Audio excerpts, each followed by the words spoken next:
Šitą urvą pasirinkau dėl to, kad jis turėjo būti apšviestas. Nei vienas kitas yra neapšviestas, aš pasirinkau, kad būtų apšviestas. Nu ir kur čia mes toliau pasiklydom. Gerai. Rodiklėlė labai aiškiai. O lyja čia.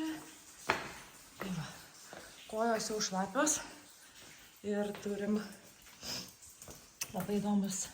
Iš tikrųjų, pradžioj tai buvo šiek tiek baisu, nes tik įėjus į urvą, aš tik tai išgirdau, kaip uždarė duris. Tai šiek tiek baisu buvo.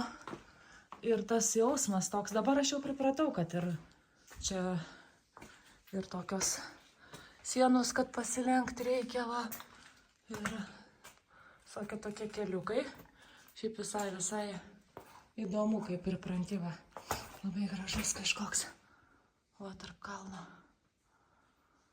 garuoja. Taip, ir ką mes čia turim? Panašu, kad ilgesnis kalnas.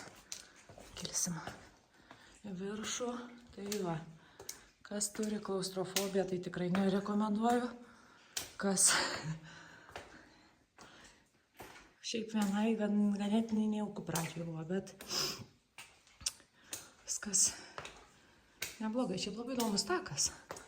Visokių ir pasilenkti, ir daugiau yra, kur vietos galvai. Yra iš vis puikaus aukščio.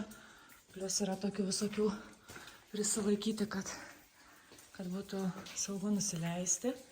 Nu, įspūdinga, aš jau galiu pasakyti įspūdinga. Telkšo balos.